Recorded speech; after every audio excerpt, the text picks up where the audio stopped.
Buenos días todavía, ¿cierto? A todos y a todas, especialmente a Alfonsina que nos acompaña. A Oliver también ahí que nos acompaña. Hola, Oliver.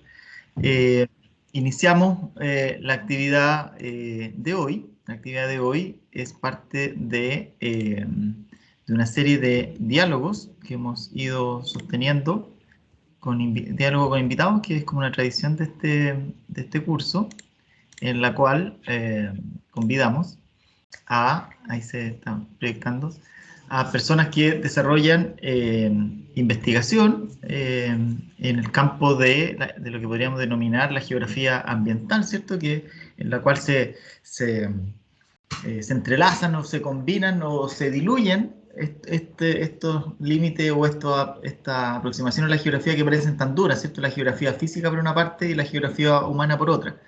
La geografía ambiental en este intento por básicamente centrarse en el sistema que está estudiando, las interacciones, los procesos, eh, el fenómeno básicamente que se investiga y que trae a colación, ¿cierto? Herramientas que podrían considerarse muy típicas de la geografía física dentro de la geografía física, en este caso, la ecología, ¿cierto? Y de la geografía humana, o geografía social, o la sociología, o la antropología, ¿cierto? De la cual también se recogen elementos. Bueno, estaba programado como el cuarto diálogo, en realidad fue el tercero, porque el de Roxana no lo pudimos hacer. Hemos tratado de hacer un evento cortito el próximo martes, eh, pero tuvimos primero a Camila, tuvimos a Juan Pablo después, y ahora tenemos el gran gusto de tener como invitada a Alfonsina Pupo, a quien conozco hace ya harto tiempo, ¿no? Yo creo que hace unos, ¿cuántos años? Sacar los cálculos es duro. Más de un lustro. Es socióloga, eh, haciendo actualmente su doctorado el nombre del doctorado es Territorio, Espacio y Sociedad, ¿o no? Así es.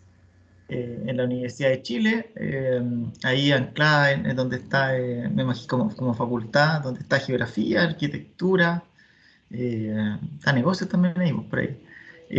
Y coordinadora y muy entusiasta, integrante del laboratorio, equipo y laboratorio de ecosistemas urbanos de la Pontificia Universidad Católica, en la cual dirige y coordina varios estudios. Muchas gracias, Alfonsina, por acompañarnos, por compartirnos lo que son tu experiencia y sobre todo algo súper interesante que es lo que estás reflexionando ahora, pues cuáles son los temas que estás investigando, dándole la vuelta, ¿cierto? Eh, y un poco en qué vas con eso, ¿sí? No, estamos súper abiertos en estos diálogos, a la cual se nos van uniendo eh, algunos ex estudiantes, ¿cierto? O bueno, Vania, por ejemplo, que va a presentar el 23 ya con Juan también. Eh, Súper abierto a que en el fondo vayamos planteando preguntas, pues, hay cosas que no sabemos todavía, cosas que estamos ahí por resolver. Eso, muchas gracias por acompañarnos. Gracias, Francisco, y buenos días a todas, todos y todes. Es un gusto estar aquí. Y lo que vamos a ver hoy, en verdad, para aportar a este curso, es buscar hacer reflexiones teóricas, también vincular el contexto actual con aspectos teóricos relevantes de la geografía que se ha preocupado por los sistemas socioecológicos, y como bien dice Francisco, esto es como una tensión, un pololeo medio extraño que hay entre la geografía humana, la geografía crítica, la geografía física, la geografía ambiental, y que de alguna manera tratan de dialogar, tratando de entregar alternativas a estas problemáticas ambientales que estamos viviendo, ¿no es cierto? Y que se presentan en contextos urbanos de una forma muy preocupante y que creo que todas, todos sentimos hoy, con el calor, con las lluvias a veces, en otros momentos que no esperábamos, y una serie de situaciones que están alterando también nuestra vida cotidiana. Y es ahí donde voy a situar un poquitito la conversación y dentro de los diálogos que estoy formando a nivel teórico, las preocupaciones que tengo disciplinares, ¿ya? Así que, bueno, voy a empezar a compartirles. Eh, Creo que es aquí donde me avisa Francisco si se ve o no bien. Se ve perfecto, súper bien. Super. Entonces, de alguna manera lo que vamos a ver hoy es el diálogo que existe entre la ecología urbana, pero también la ecología política urbana, ¿no? Que son dos disciplinas que dialogan, pero que a veces se autocritican bastante, y de alguna manera mi propuesta es buscar hacer un diálogo entre ellas a través de un concepto muy importante a nivel teórico que ha tomado mucha fuerza, que son las valoraciones sociales, las valoraciones socioculturales de la naturaleza, ¿no? Y que en este caso yo las traigo a colación para entenderlas desde la vegetación urbana. Para comenzar, comentarles, porque es importante siempre ordenarnos, a veces nos perdemos en algunas cuestiones de orden teórico o de cómo se construye el conocimiento. Y el conocimiento se construye a partir de la problemática epistemológica de la separación que desde hace muchos años, ¿no? Incluso Platón, los griegos, se distanciaban de la naturaleza, y en las sociedades modernas, la separación entre las personas y la naturaleza fue algo que se veía como un progreso, se veía como algo súper importante, ¿no es cierto? Que podía entregar un desarrollo mayor al porvenir humano.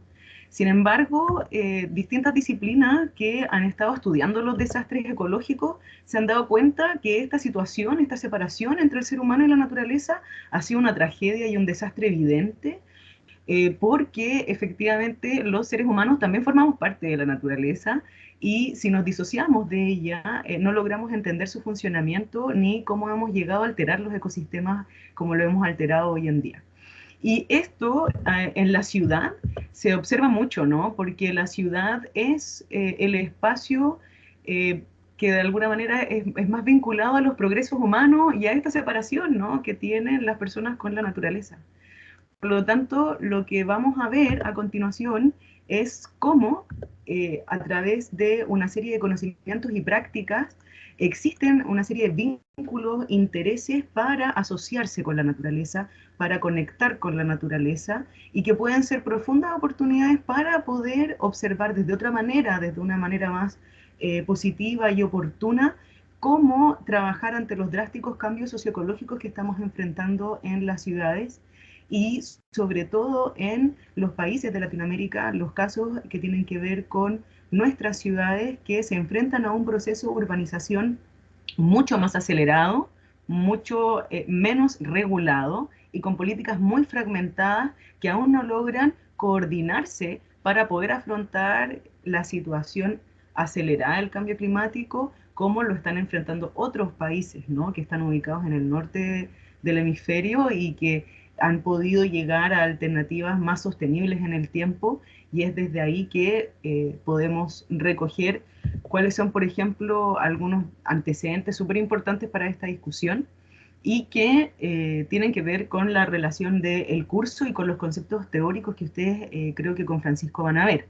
Entonces, de alguna manera, para hacer una breve revisión de conceptos muy importantes de la geografía ambiental y de la gestión ambiental, es entender que en los años 90 sobre todo, hubo un concepto muy reconocido mundialmente para evaluar la naturaleza, para poder decirle a las políticas públicas cómo poder valorar la naturaleza, cómo mitigar toda la industria que se posiciona en distintos territorios alterando los ecosistemas, y cómo poder mitigarlos, cómo poder ofrecer distintos sistemas de evaluación ambiental, de impacto ambiental, pero que pudiesen tener una evaluación que comprendiera la función ecológica de los ecosistemas, y para eso se crea el concepto de los servicios ecosistémicos, ¿no? Que es un concepto que se aplica en contextos urbanos, que es mencionado en contextos urbanos como servicios ecosistémicos urbanos, y que su aplicabilidad ha sido mundial, es un concepto muy utilizado,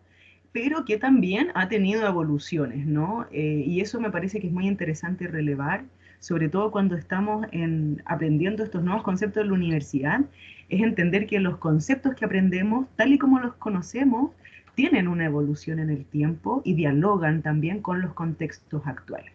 Y los servicios ecosistémicos, que son denominados como los beneficios que recibimos las personas desde los funcionamientos del ecosistema y que pueden estar catalogados en distintas dimensiones, presentan una dimensión cultural, es decir, existen los servicios ecosistémicos culturales, que son todas aquellas atribuciones y beneficios que vemos de la naturaleza que no necesariamente podemos tocar, como la madera, como los alimentos, sino que tienen que ver con aquellos aspectos simbólicos y culturales que a veces son intangibles, que no podemos tocar, pero que sí tienen relación con beneficios asociados a los ecosistemas.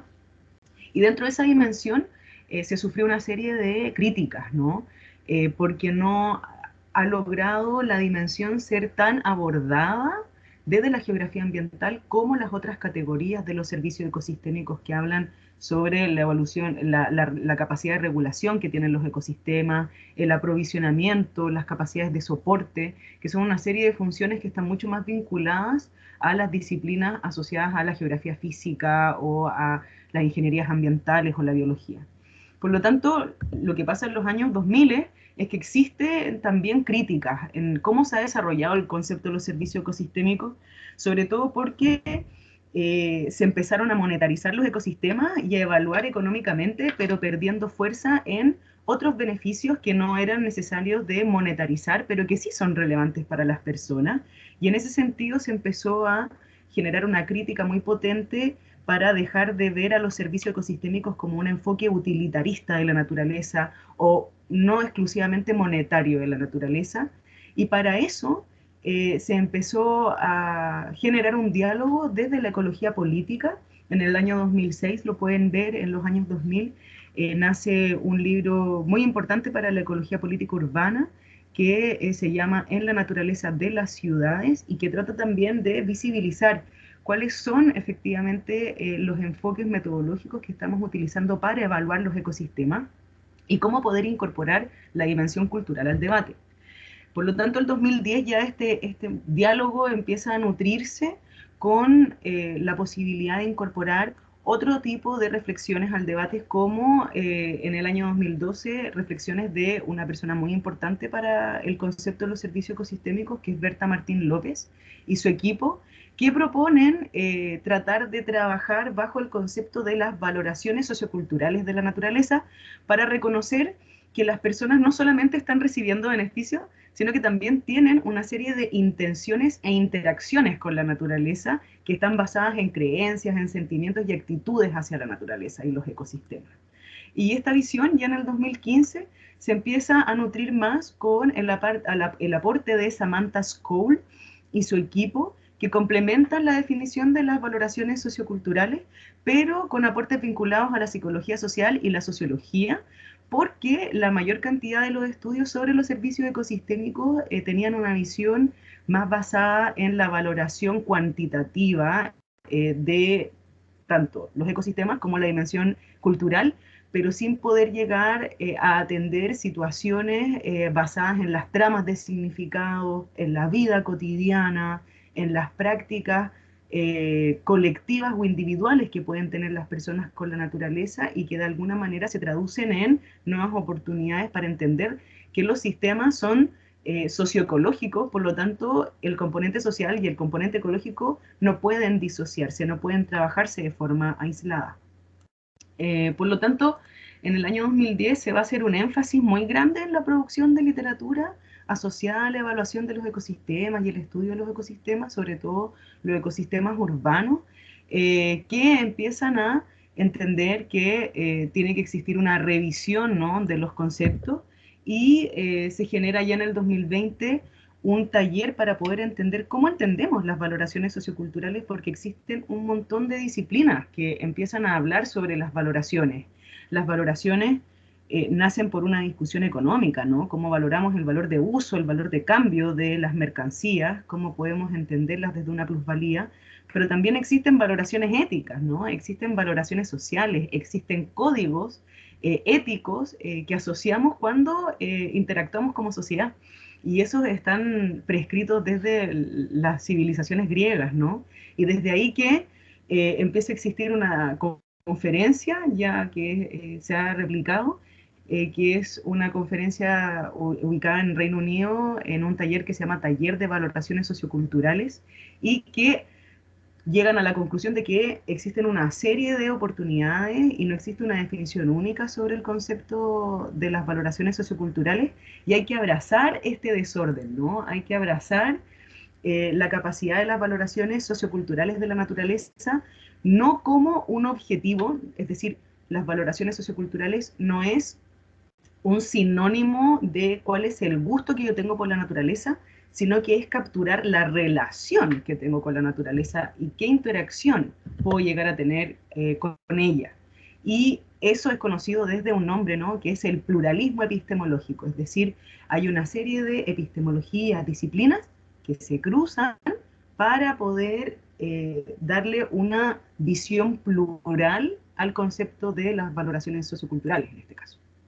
Por lo tanto, mi trabajo de investigación hoy por hoy, y me pueden interrumpir por favor, y si voy muy rápido o hay algo que no se haya entendido, por favor, interrúmpanme, Francisco también puede hacerlo.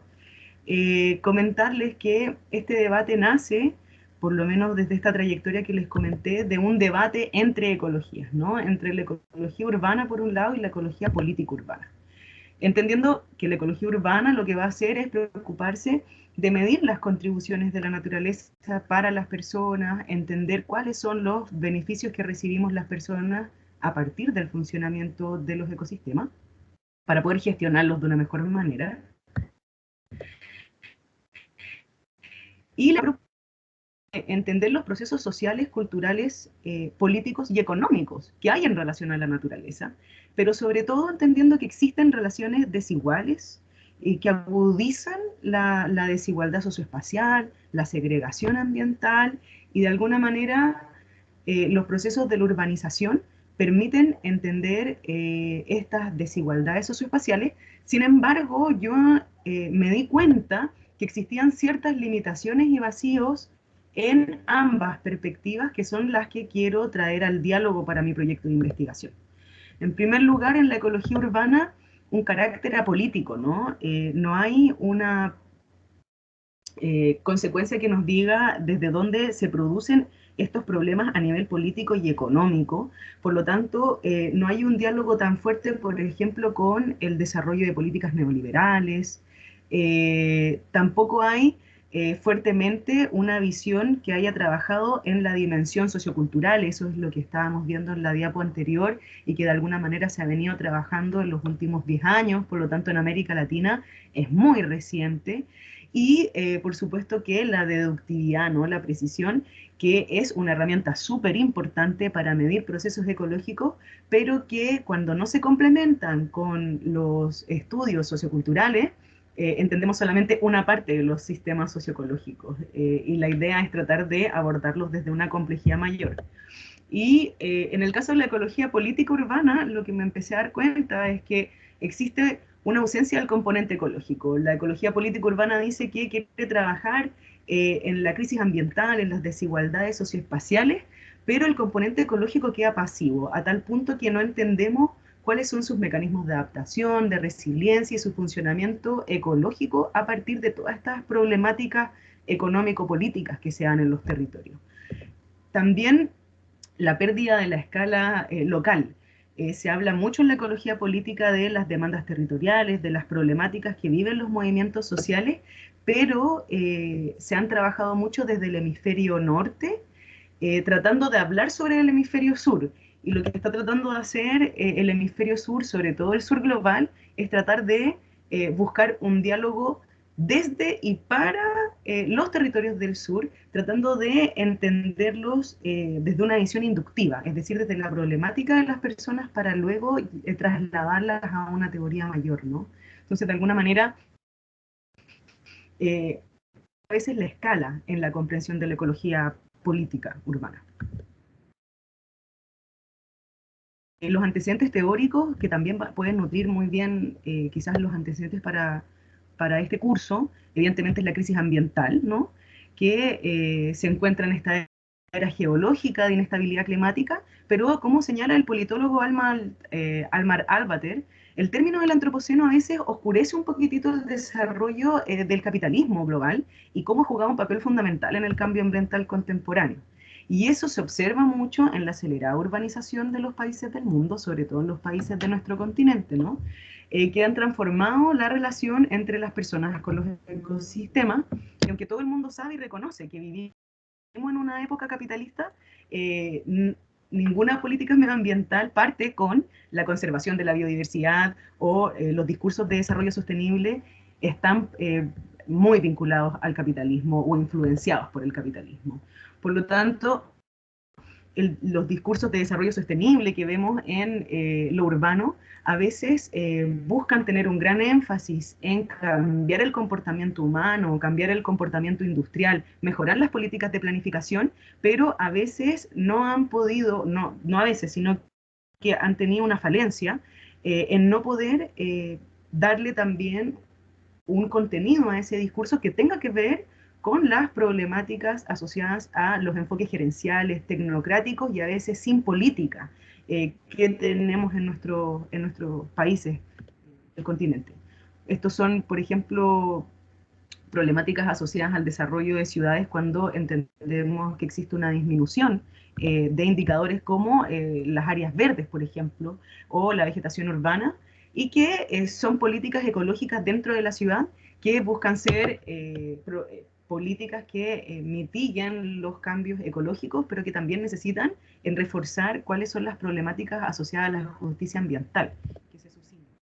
¿Por qué? Porque de alguna manera, y aquí hay un geógrafo, ¿no? Humano y crítico muy importante, que es David Harvey, ha podido observar él y con mucha influencia en otros teóricos, cómo las transformaciones socioecológicas impactan a los territorios, pero lo hacen de forma diferenciada.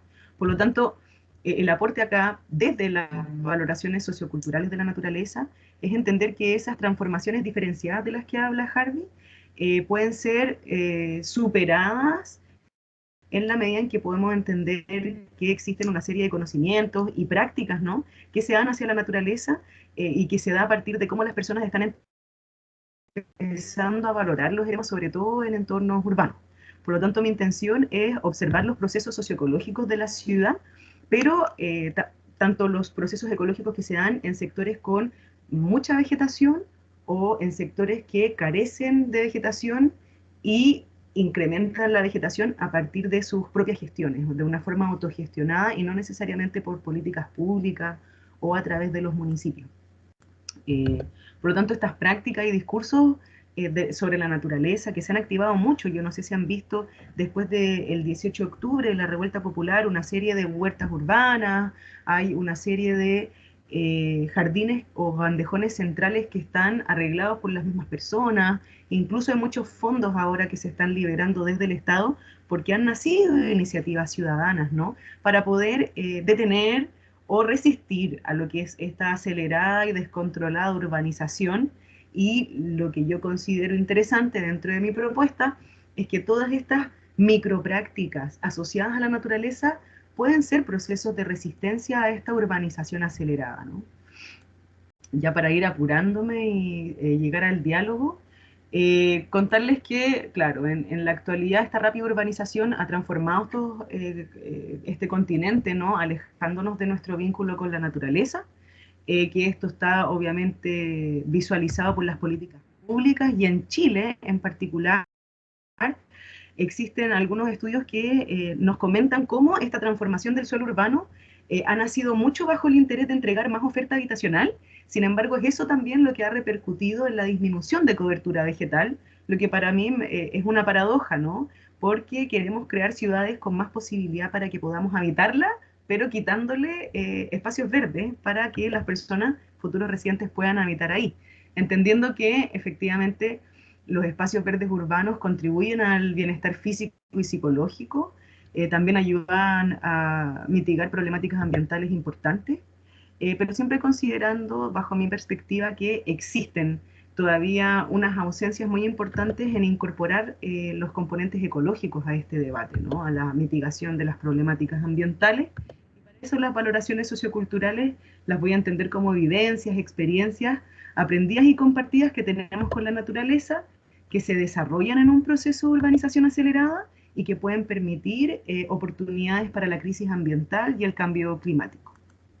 Por lo tanto, mi interés de estudio, para ir cerrando, es observar la interacción socioecológica de contextos urbanos a partir de la valoración sociocultural de la vegetación, desde la gestión municipal, desde el funcionamiento ecológico y su relacionamiento social. Por lo tanto, de alguna manera, trato de vincular la ecología política y la ecología apolítica al debate bajo tres conceptos principales que voy a comentar muy rapidito.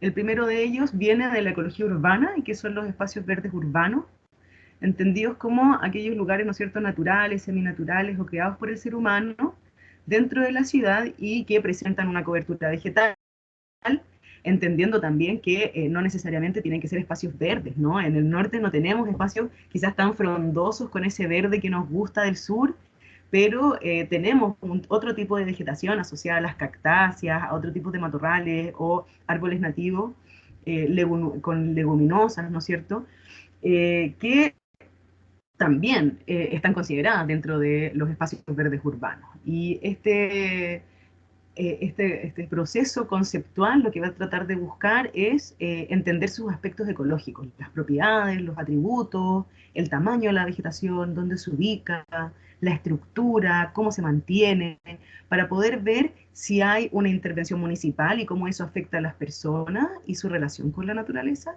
Pero por otro lado, también entender cuáles son las incidencias que están teniendo las personas con la vegetación, qué es lo que están queriendo plantar las personas en sus ciudades y qué características biofísicas presentan. Y por otro lado, añadirle a ese enfoque, es decir, a esa caracterización de los espacios verdes, un enfoque asociado a la política urbana situada, que es un concepto muy reciente, nace el 2013, o sea, no tiene 10 años aún, nace en los países de Sudáfrica y nace como una idea de entender las experiencias urbanas, pero desde las problemáticas, cómo se viven las problemáticas desde los aspectos cotidianos, ¿ya? Desde las experiencias cotidianas y desde ahí cómo los conflictos que están teniendo las personas con su ciudad, con su forma de habitarla y con las instituciones, nos pueden dar a entender experiencias urbanas que alimenten la teoría sobre los procesos socioecológicos en tensión o en adaptación hacia el cambio climático. El último concepto para ustedes es efectivamente el concepto de los servicios ecosistémicos, o sea, de las valoraciones socioculturales, ¿no? Que cabe destacar que es una comprensión que trata de entender quién valora la naturaleza, para qué se mide la naturaleza, con qué objetivo tenemos que hablar de la naturaleza. Y para eso, desde el año 2016 ya, que un académico muy conocido, Kai Chan, y también Patricia Valvanera, en conjunto con otros investigadores, trataron de, bueno, instalar algunas categorías para lo que son las valoraciones socioculturales. ¿Cómo entenderlas? Porque yo planteaba en algún momento que eran relaciones que teníamos con la naturaleza. Y esas relaciones pueden ser muy complejas, y esas relaciones no son únicas, ¿no? Cuando nosotras nos vinculamos, ya sea con otros humanos o con seres más que humanos o vivos también, no los pensamos de una manera, sino que los pensamos desde una complejidad. Por lo tanto, Kai Chan, por ejemplo, va a hablar de los valores instrumentales de la naturaleza, que se centran en la mercantilización de la naturaleza, pero también la naturaleza cómo nos ayuda a vivir, ¿no? Cómo nos ayuda a alimentarnos, cómo necesitamos la madera para seguir construyendo casas, pero cómo podemos llegar a hacer un equilibrio de esa valoración instrumental, ¿no? Cómo entender todo lo que nos puede ayudar a vivir, pero sin mercantilizarla y sin privar de derechos a las personas, como en el caso del agua, por ejemplo, en Chile. También va a hablar de los valores intrínsecos de la naturaleza, es decir, la naturaleza como un valor propio, como un valor que se tiene de la naturaleza por existir, por ser un ser vivo, ¿no? Que coexiste, que tiene una complejidad en sí. Esta definición inherente que presentan los ecosistemas es un poco indiscutible, ¿ya? Y se encuentra muy asociada al espacio del diálogo de la ética ambiental, de la sustentabilidad y la sostenibilidad ambiental.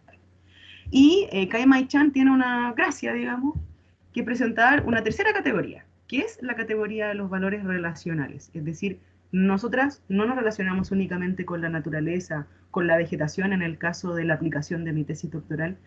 No nos relacionamos con la vegetación únicamente porque queremos sombra únicamente porque queremos el árbol porque es un ser vivo, sino que presentamos valores relacionales porque queremos vincularnos con el árbol, queremos plantar un huertito, queremos plantar distintas especies en un jardín, ¿no? Incluso especies que son las que tenemos en nuestro patio y que queremos trasladar a la ciudad. Por lo tanto, lo que van a plantear, sobre todo Kai Mai Chan desde el 2016, es cómo esta categoría triple de valor se interrelaciona, se mezcla y genera una especie de mestizaje, ¿no? Una especie de interrelación que se puede centrar en las relaciones y actitudes que tenemos con la naturaleza y que nos lleva a un campo de valores para la vida, lo va a llamar los autores O'Connor y Kenter, y que están planteados bajo cuatro grandes preguntas, ¿no?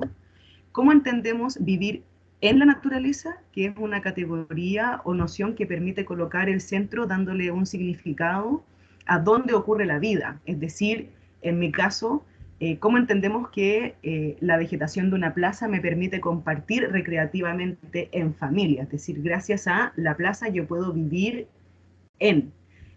También el vivir desde, que es reconocer la intención instrumental, es decir, a partir de la plaza yo puedo respirar mejor, yo puedo tener menos sensación de una isla de calor o una temperatura elevada en el verano, es decir, cómo definir efectivamente a partir de cómo yo convivo con aquellos beneficios que me entrega la vegetación. También la pregunta por el vivir con, es decir, cómo yo convivo con esa vegetación, cómo yo coexisto con esa naturaleza, que se da mucho en habitar las ciudades cuando las personas nos comentan, ¿no?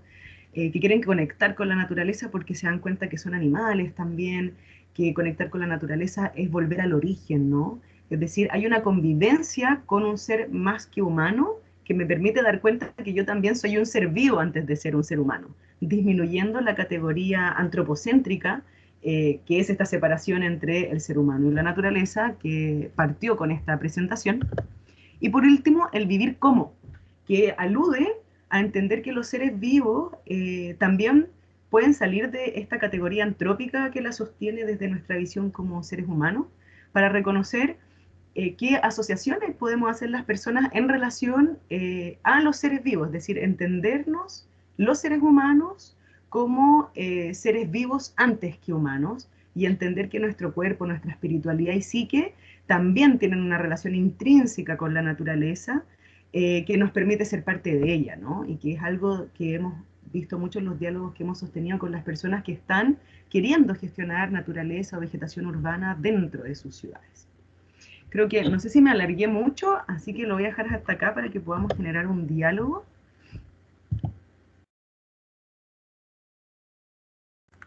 Estaba haciendo una captura. Eh, Oye, súper interesante. Fui anotando varias cosas. Les recuerdo a todos los que nos escuchan en vivo, ¿cierto? Porque sé que algunos se conectan después y pierden la oportunidad de hacer preguntas. Así que los que están conectados pueden ir haciendo preguntas, como siempre, activando el micrófono nomás, interrumpiendo, sin tanto levantar la mano ni nada, sino que decir, puedo preguntar y listo. O por el chat, ¿ya? Los que están de invitados probablemente no les aparezca el chat, pero a los demás sí les aparece el chat, así que hay algunas preguntas.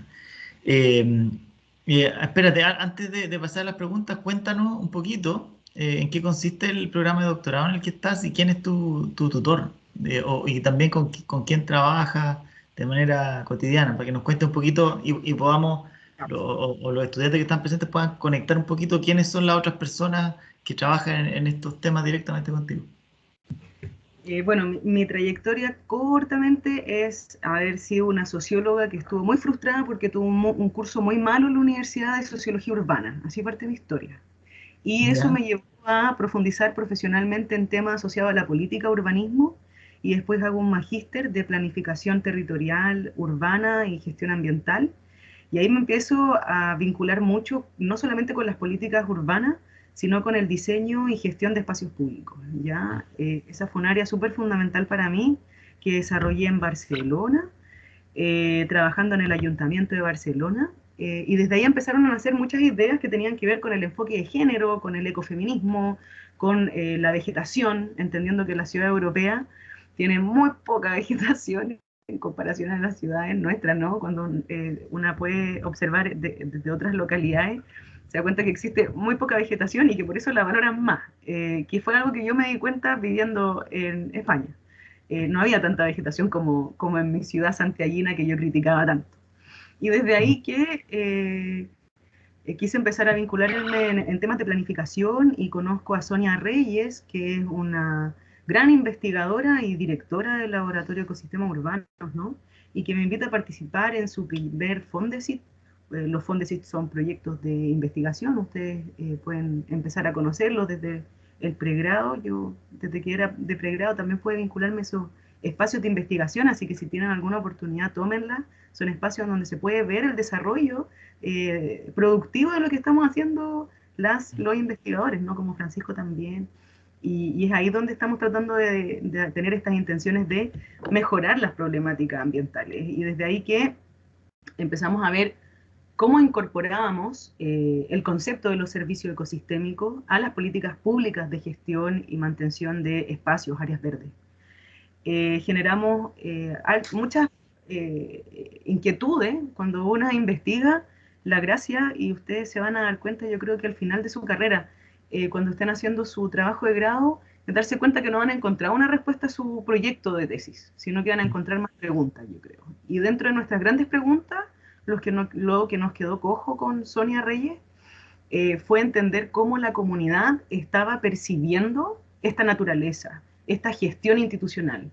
Porque efectivamente una de las grandes problemáticas que se ha tenido en la historia de las políticas públicas es que las decisiones se toman desde arriba, impactan a las personas que están en los territorios, pero las personas que están en los territorios no tienen mucha incidencia, ¿no? De hecho, nuestra consulta ciudadana no es ingerente para los instrumentos de planificación. Podemos reclamar mucho, pero eso no va a estar incorporado finalmente en una gestión. Entonces, de alguna manera, nuestras grandes preguntas eran cómo funcionaba la dimensión sociocultural, sobre todo para mí, que soy socióloga y vuelvo como a mi tema de origen, ¿no? Y para eso me intereso mucho por un programa nuevo, interdisciplinario, porque lo que vimos, lo que está viendo también Francisco y los contenidos de este curso son muy interdisciplinarios, ¿no? Hicimos una pasada por geografía crítica, humana, ambiental, pero también que tiene cuotas de biología, que tiene un poco de cuotas de ingeniería ambiental también, que tiene cuotas de sociología, de antropología. Entonces hay una serie de disciplinas que se interrelacionan porque los territorios son complejos, no pueden ser estudiados solo desde una mirada. Y el programa de doctorado en el que yo estoy se llama Territorio, Espacio y Sociedad, porque parte problematizando el territorio antes que la disciplina que lo domine, para tratar de hacer un espacio interdisciplinario, ¿no? Y desde ahí, que bueno, hace años también que conozco a Alexis Vázquez, que es como el Sonia Reyes de la Universidad de Chile, que trata de ver la ecología urbana, ¿no? Son poquitas los laboratorios o espacios de discusión de ecología urbana en Chile.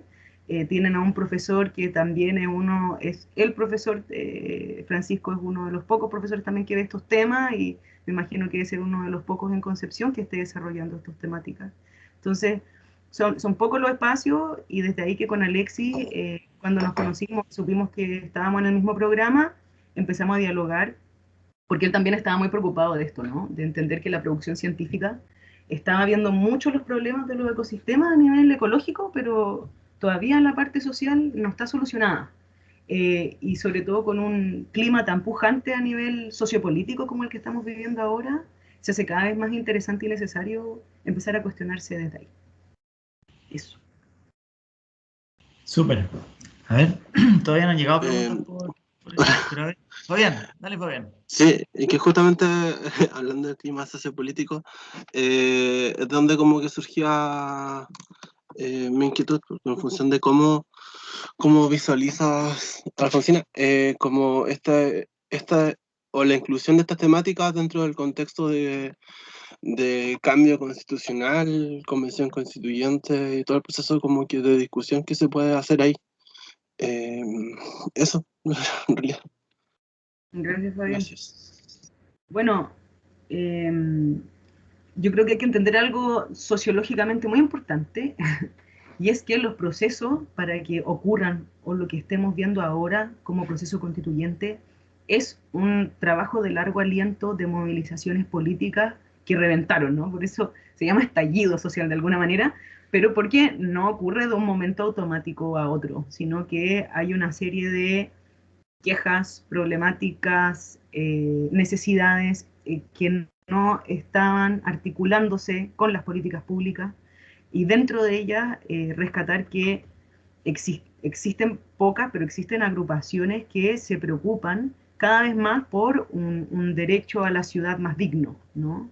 Que probablemente es algo que se va a ver mucho más desde la geografía humana o la geografía social, el concepto de derecho a la ciudad.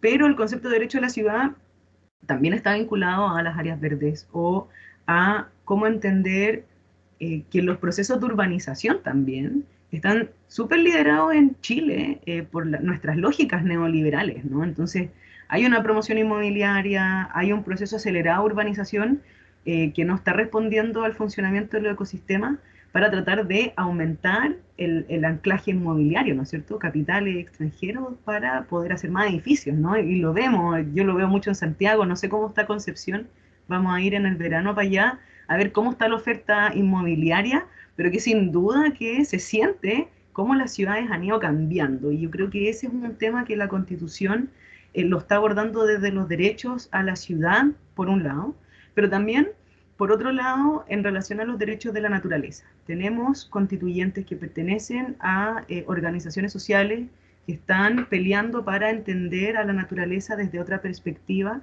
desde una perspectiva más allá que la antropocéntrica, sin basar todas las necesidades de las personas únicamente como foco de la discusión, y entender que tenemos que tener otros ciclos, otros respetos con la naturaleza.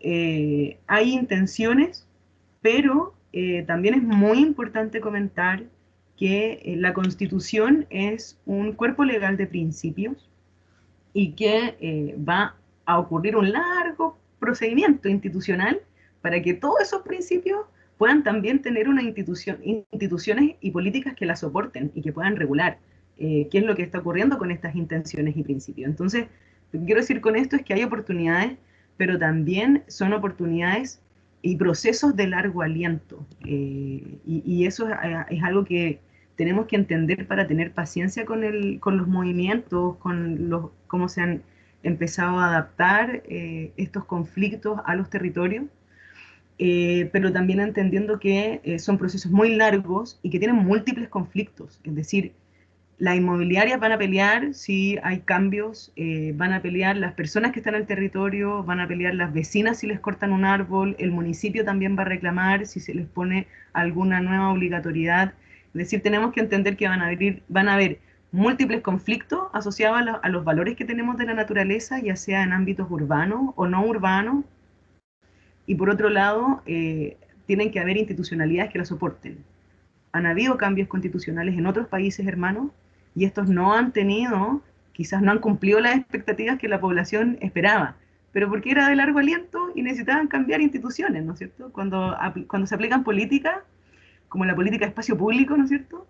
Se decía que bien, Michelle Bachelet al fin firmó una política de espacio público, pero eso recién lo estamos viendo en el territorio, porque necesitaba una regulación, un reglamento, tenía que redactarse de acuerdo a una política que se había firmado pero que no se había escrito. Entonces, los procesos institucionales son mucho más burocráticos de lo que nosotras pensamos, y también implican muchos conflictos de intereses.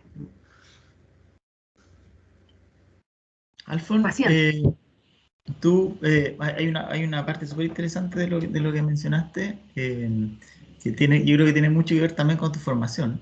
Que esto, o quizás no, quizás tú ahí discútemelo, eh, pero, pero planteaba, ¿cierto?, que claro, en el sur global o particularmente en nuestros países o en las regiones o los lugares que tú has estado investigando, no aplican o no debería aplicar tal cual una lógica deductiva, ¿cierto? Que es cómo debería funcionar las cosas en todo el mundo, como global, o básicamente como están descritas en los países más desarrollados del norte.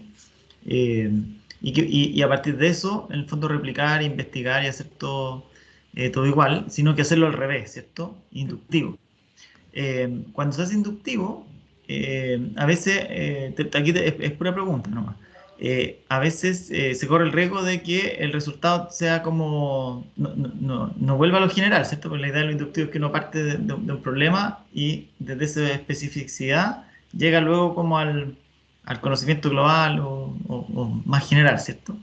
Eh, ¿cómo ves tú esa tensión, en el fondo, desde lo deductivo, que es simplemente como pensar en grandes teorías y la teoría dice que, bueno, más áreas verdes mejor, mientras mejor distribuido es mejor y punto, y por lo tanto las políticas tienen que apuntar para allá nomás, o algo más inductivo, que ir a ver estos valores relacionales que tú decías, que de repente cuestiona, ¿cierto? Entre otras cosas, el si es que acaso basta con solamente contar cuántas áreas verdes son, dónde están y punto, y empiezan a contar otras cosas como más importantes, distintas, y cómo desde ahí llegamos a la política pública. ¿Qué esperas tú encontrar en eso como parte de tu trabajo de tesis, o qué problema espera ir, espera ir salteando en esa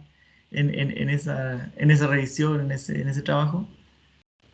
Voy a responder por parte y también voy a complementar algo que yo creo que quedó pendiente de responderle a Fabián, pero que se vincula con mi tesis, y es el tema de la ciudadanía ambiental. ¿Ya? Lo voy a dejar hasta ahí, pero que Fabián se acuerde de ciudadanía ambiental y que puedo entregarle biografía muy interesante sobre eso, acompañado del proceso constituyente, porque también apunta para ya entender los procesos desde abajo.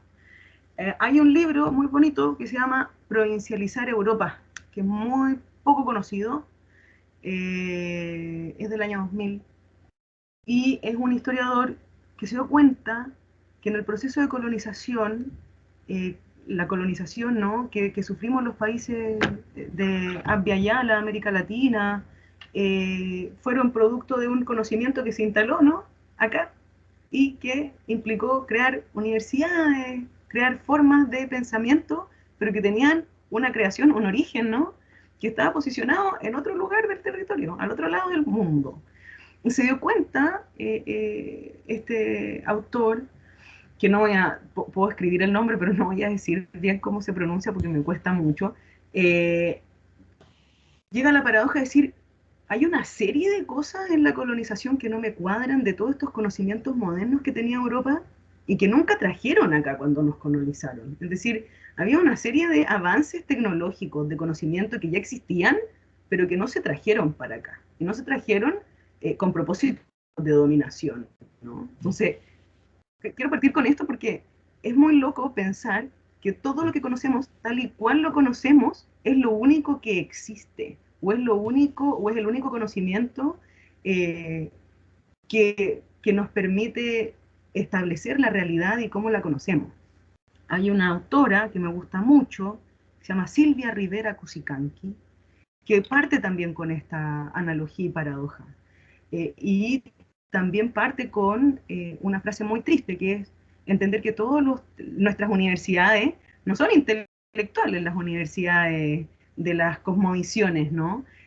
Eran oficios, eran tejedoras, eran cocineras, eran personas que extraerían minerales, eran curanderos. Todas esas eran nuestras élites, todas esas eran nuestras fuentes de conocimiento y fueron exterminadas. Y de eso no sabemos nada. No sabemos nada de los conocimientos que están asociados a nuestros territorios, y de alguna manera las nuevas reivindicaciones territoriales como el Wallmapu o los territorios en el norte, los territorios andinos, han tratado de entender esta complejidad y este mestizaje. ¿Por qué comento esto? Porque de alguna manera, ¿cómo vinculo esto con el proceso inductivo? ¿Cómo volver a lo general? O metodológicamente, ¿cómo hacemos para asociar esta complejidad? En primer lugar, entender que además de que el conocimiento no es tal y como lo conocemos, ese conocimiento está mezclado con los conocimientos locales. Es decir, hay un híbrido, Silvia Rivera ocupa un concepto muy bonito que se llama cheje, que es un grisáceo de colores, en donde se mezcla el conocimiento antiguo, ancestral, con el conocimiento nuevo, occidental. Y de eso hay una mezcla, ¿no? Y esa mezcla es confusa, es entretejida, Y de alguna manera, el recoger en el territorio el conocimiento para llevarlo a una teoría significa mezclar ambos enfoques, ¿no? Mezclar una metodología distinta, innovadora, para poder entender que los procesos no son generalizables, porque las territorialidades siempre son singulares, ninguna es igual a otra, pero también que se acompañan de algunas explicaciones que pueden estar dadas por estos conceptos más generales. Eso en la sociología se ve mucho en el análisis cualitativo. En el análisis cualitativo, si bien una se enfoca mucho en entender primero la realidad del territorio, una sabe que no parte sin enfoque teórico. Sí, tenemos nuestras alianzas teóricas, tenemos nuestros colonizadores internos, ¿no? Y esos colonizadores internos, de alguna manera, nos permiten dialogar, confrontar o asimilar ese conocimiento que ocurre en la realidad. Entonces, un pololeo muy extraño que tiene una forma de relacionamiento epistemológico distinta y que tiene nuevos desafíos porque presenta nuevas herramientas que no, todavía están en indagación, no conocemos plenamente. Entonces, es parte de un proceso más que de llegar a un producto en sí. Esa es por lo menos la importancia y la relevancia de ese proceso metodológico más cualitativo, más abierto, más confuso. No sé si me Súper. voy enredando o les enredo más o algo se entiende, pero de Sí, alguna sí que manera queremos abrir, estamos abriendo mente, así que súper bien. Yo creo que esa es la función un poquito de este curso. Yo en paralelo le hago el curso de biogeografía, porque es mucho más cuanti, más, alguien que diría más de geografía física, ¿cierto? Pero que igual le combate, le mete geografía ambiental. A ver si hay más preguntas por ahí, a ver, ¿alguien quiere intervenir? La Ceci ahí, ahora la veo conectada también. A ver, alguna pregunta. Yo tengo varias preguntas. Está la Loreto también, la veo ahí conectada. Saludamos desde el pasado a los que nos van a escuchar en el futuro, los que ven la grabación después también. bueno, Si no hay hay preguntas, una... ¿sí?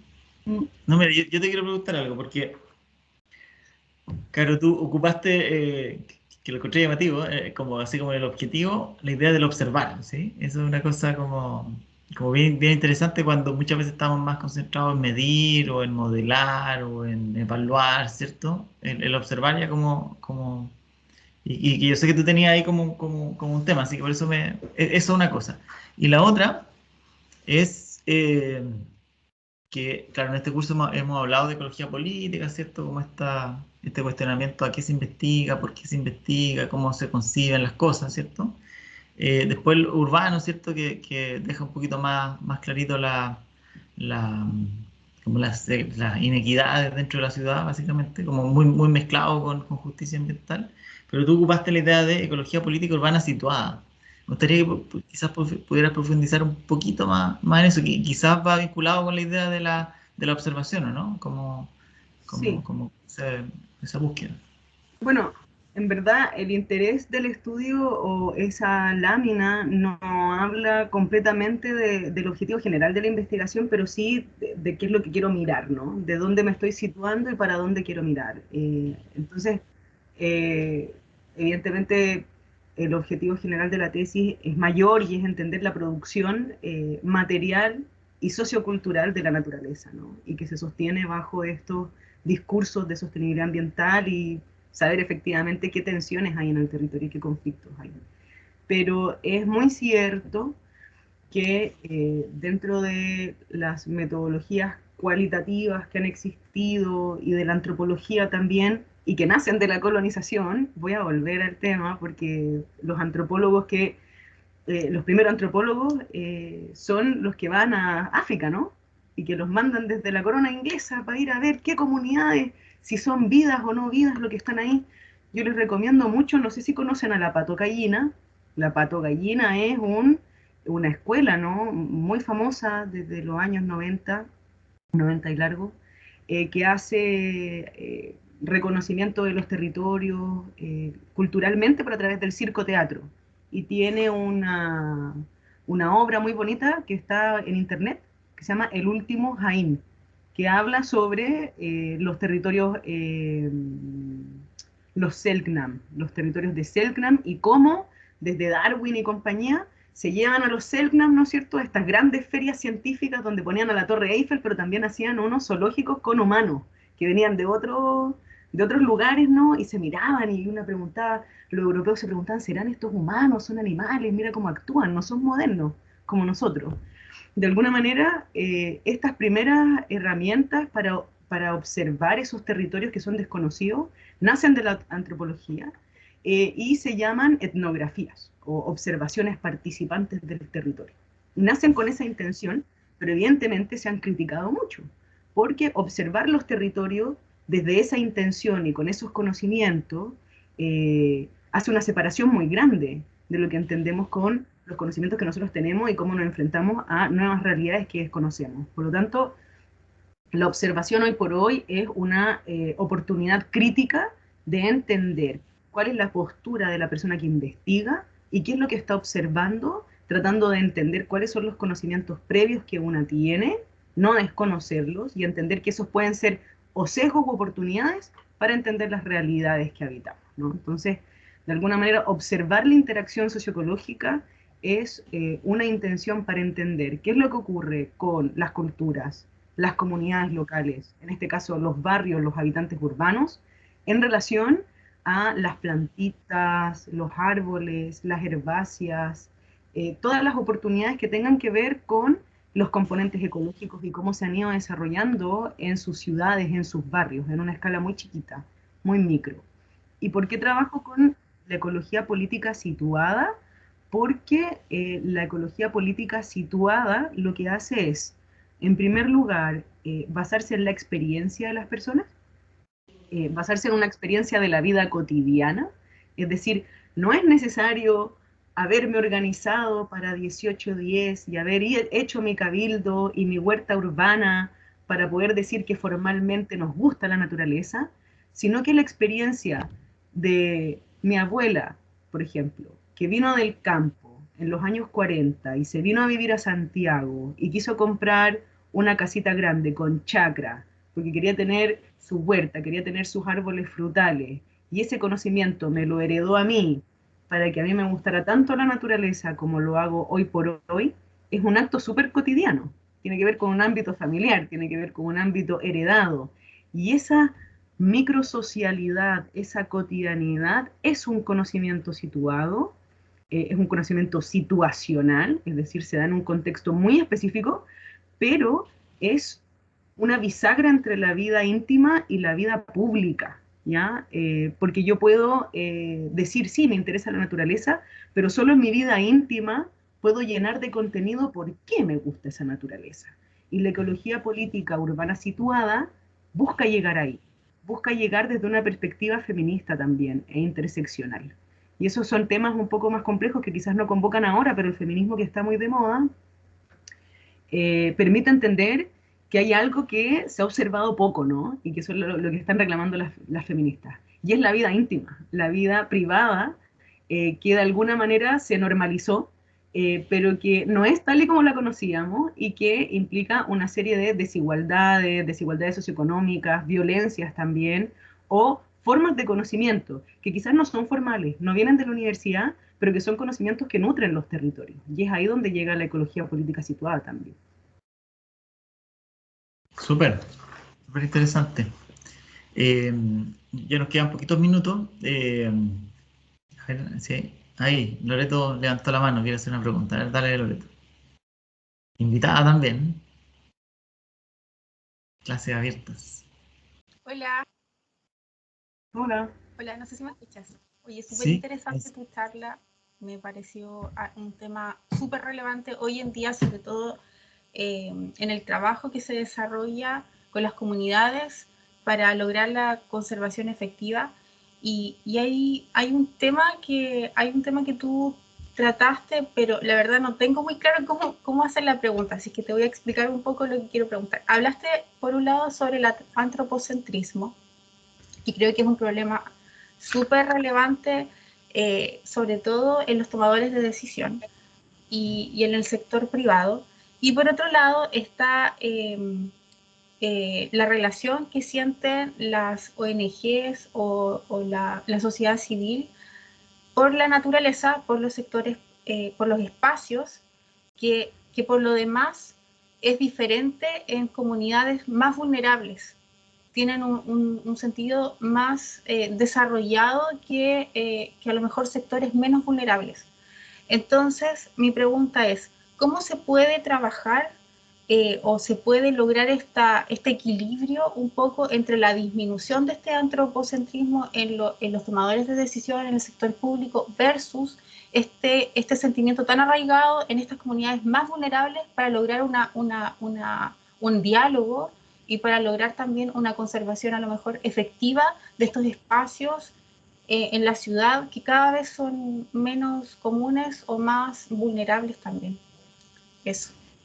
Gracias, Nancy. O Loreto, no sé cómo quieres que te digan, en verdad. Loreto. ¿No? Sí. Dale.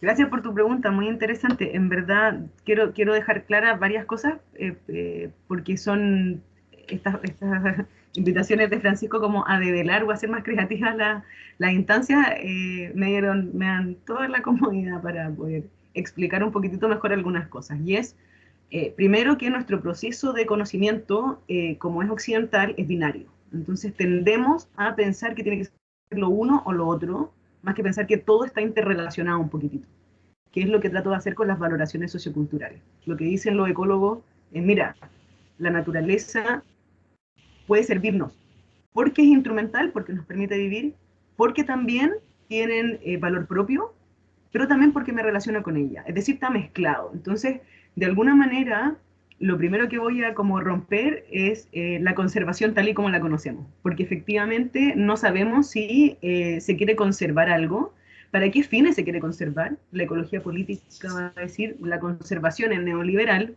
el capitalismo. ¿Quién conservó Pumalín?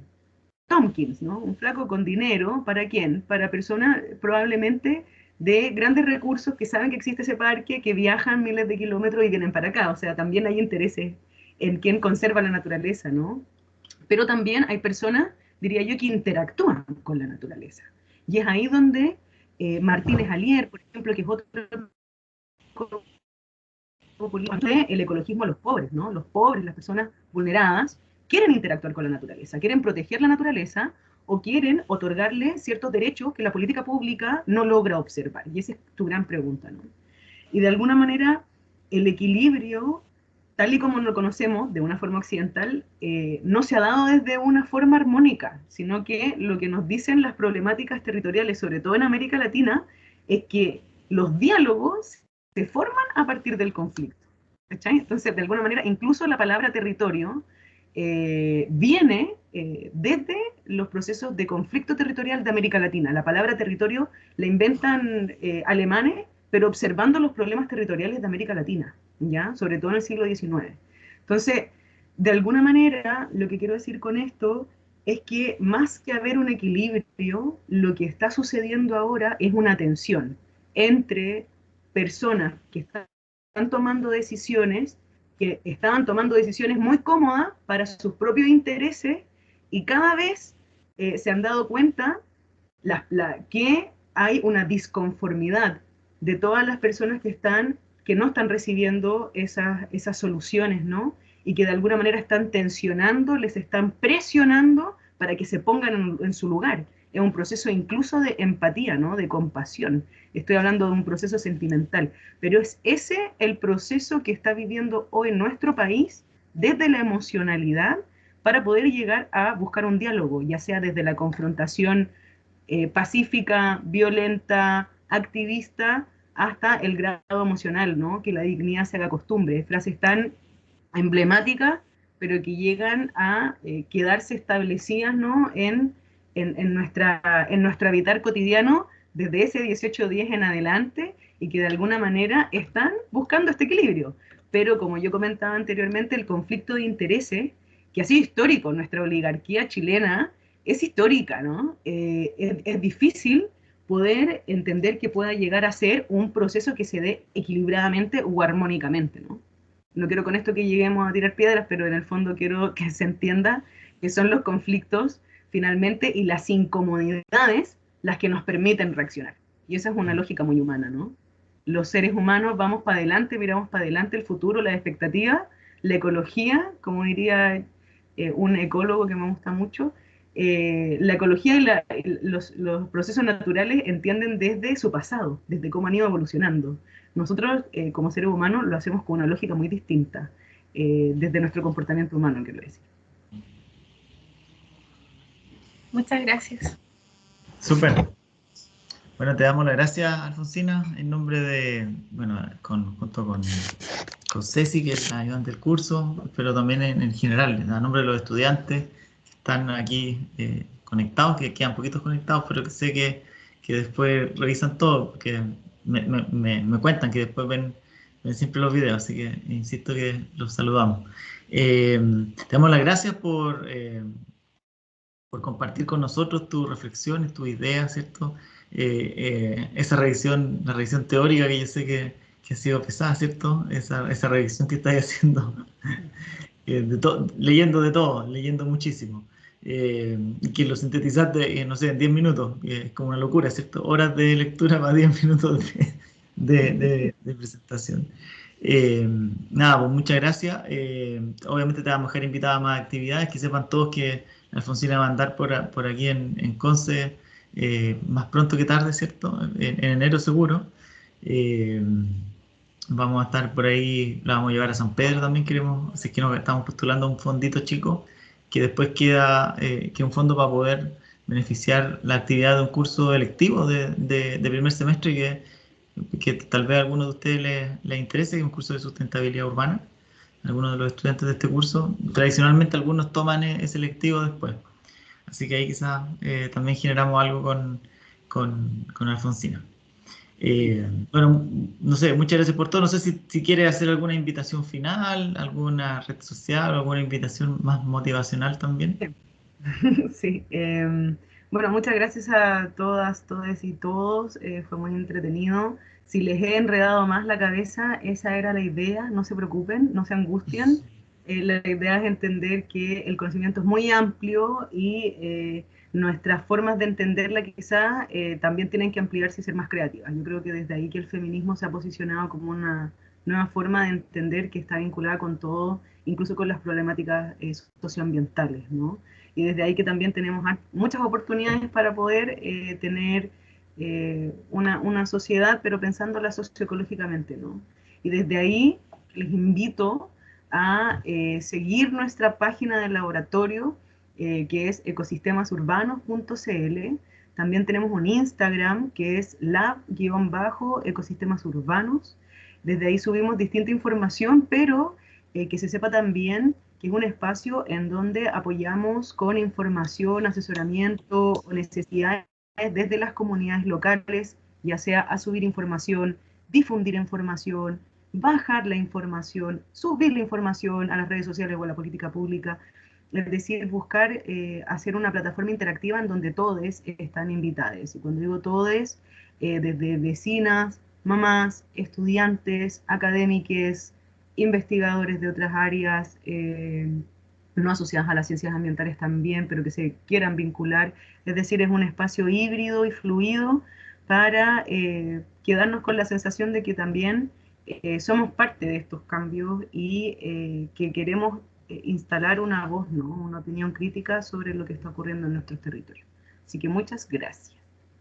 Súper, muchas gracias, Alfonsina. Nos vemos pronto. Nos vemos. Muy bien.